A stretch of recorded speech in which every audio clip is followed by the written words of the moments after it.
Sawadee krap! Hello and welcome to a Singaporean in Chiang Mai.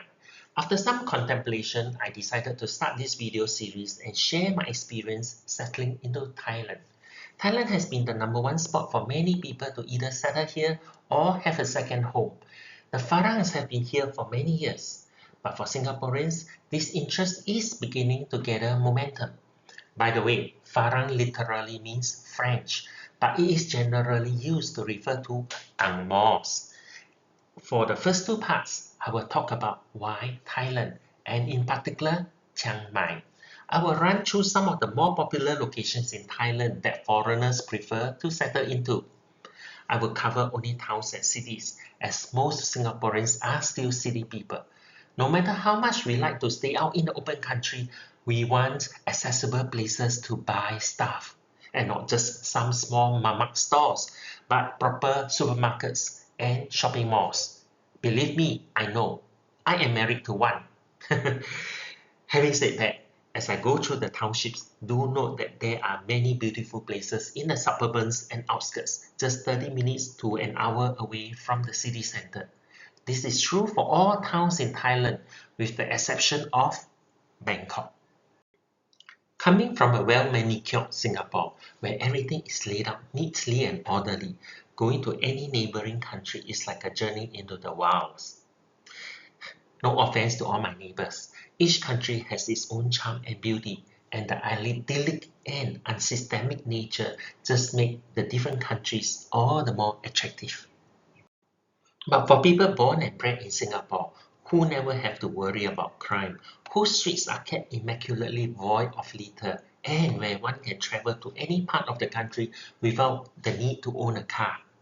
Most of our yardstick for comparison is based mainly on these 3 points. We follow the laws to the T, and where there are no written rules, and many Singaporeans are at a loss. If you are watching this video, I am sure you are not offended. The fact that you are considering to move somewhere else means you are no longer bound by our prim and proper Singapore. I may have exaggerated. However, the kind of responses I get whenever people get to know of my intention to retire in Thailand is, why Thailand? It is so unsafe there. Life there is so immoral, full of night ladies and girls who once were boys.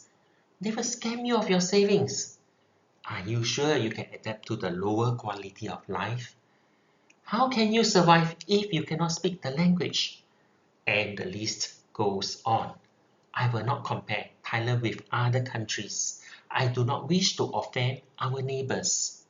However, let me address each of these points within Thailand itself. Unsafe?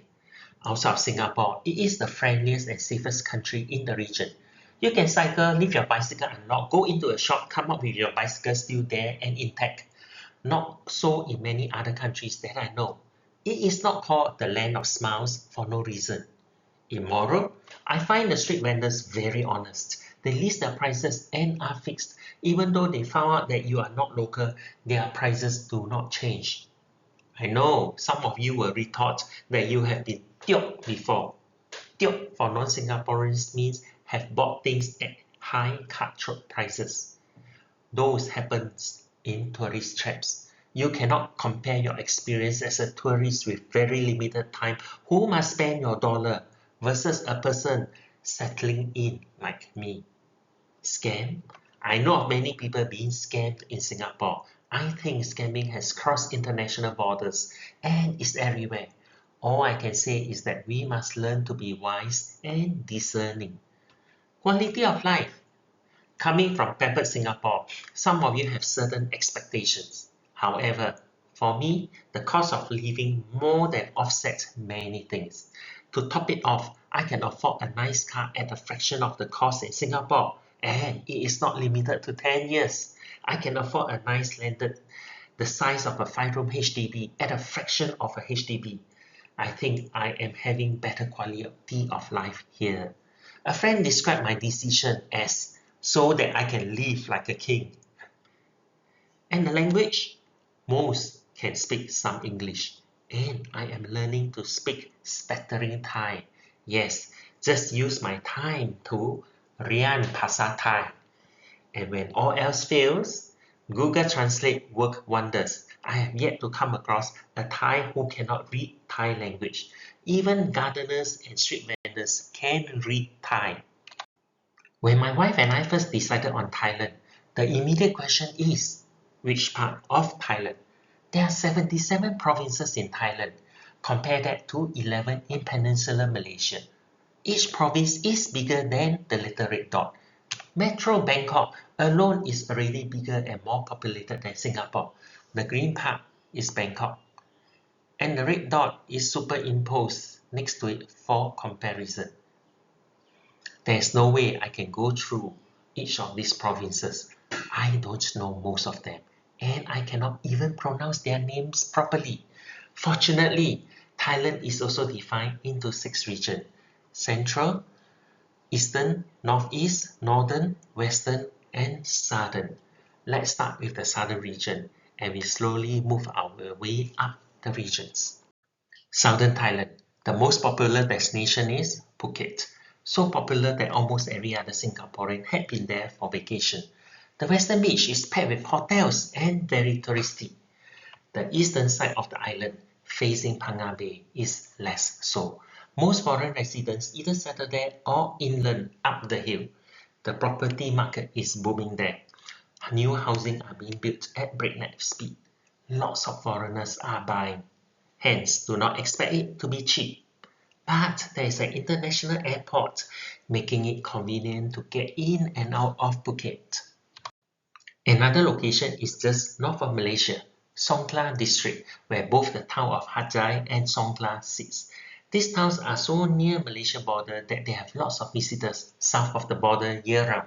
Hence, you can blend in very easily. However, not many are aware of the province just north of it, Pathalong.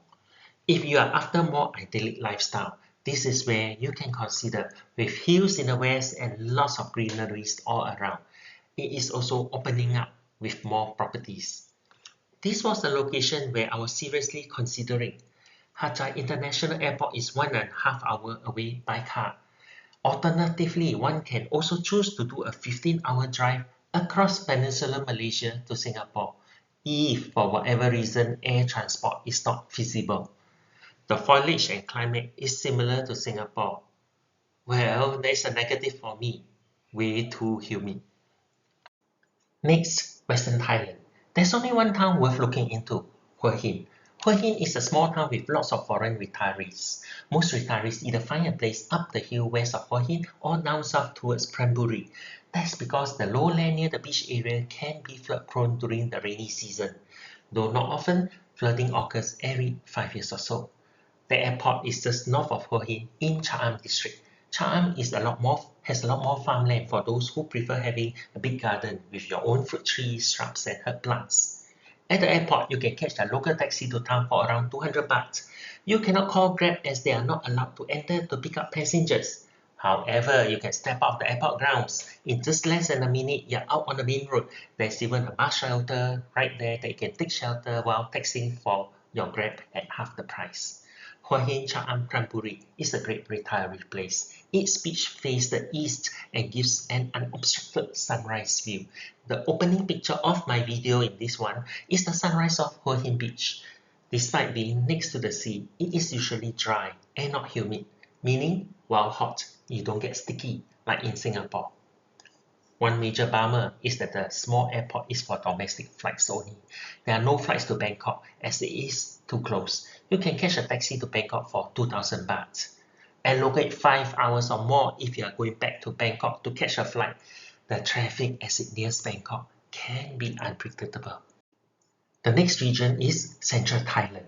While Thailand is officially divided into 6 regions for weather reporting, the tourism side like to simplify it by merging them into 4 regions. The west and the east are merged into Central Thailand, and the northern portion is expanded down to parts of the western and central regions.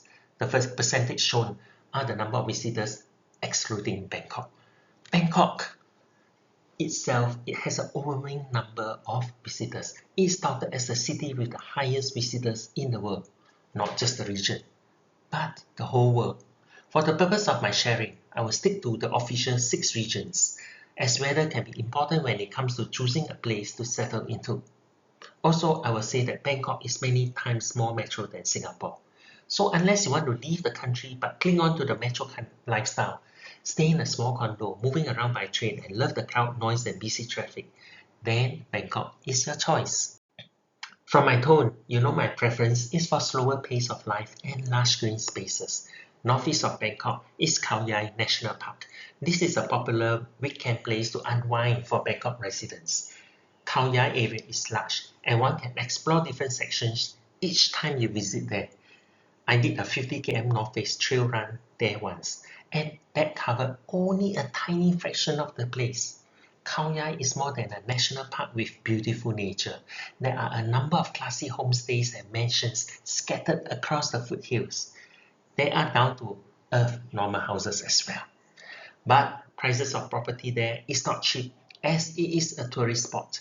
If you choose to settle there, then the trick is to time your travels. Leave Khao Yai on Friday, Saturday and return on Monday, Tuesday, opposite direction from the Bangkok holiday makers. On the eastern region, there are popular sites not far from Bangkok. They are Chonburi, Pattaya and Rayong. It takes about an hour from Suvarnabhumi Airport to Chonburi City, but there are a number of tolls to get to Chonburi. The busiest one should be Chonburi Toll Plaza. It is busier than our causeway traffic, but because it is just paying tolls, the traffic moves. Chonburi is no longer small as many Bangkok residents choose to move out there. Sometimes people just treat Chonburi as a satellite town extension, much like Petaling Jaya is to Kuala Lumpur. Further south is the well-known Pattaya Beach Resort. For beach lovers, this is one place where you can find apartments near enough to the sprawling beach. Many Singaporeans buy condos in Pattaya as it is away from the bustling Bangkok and yet accessible. It's about 1.5 hours to the airport. And further south is the lesser-known Rayong Beach City, 2+ hours from airport. It has its landmark extension Beach Fingers from the land, so that there are sufficient calm waters and sand for holiday makers. Inland from the beach is quite developed as you can see from the picture, but due to the many inland lakes around the beach, getting to the beach itself is not that straightforward. We stop here for now and leave the remaining two regions for part 2. We had gone through quite a bit of cities in this video and it can become monotonous and boring, especially when I'm just doing a quick overview. So in the next module, I will cover just a few cities more to complete this and will spend more time in Chiang Mai, the city of my choice. I will share my experience ending with why we choose this city to settle into. Hope you have enjoyed part 1 and will continue on to part 2. Beyond these two initial videos, I will share various different aspects of the country that you may not know unless you begin to settle down here. We will talk about my experience as a Singaporean attempting to settle into Chiang Mai. Do subscribe to my channel so that you can get updates of my upcoming videos. Till then, this is Kyle. See you next session. เจอกัน Sechana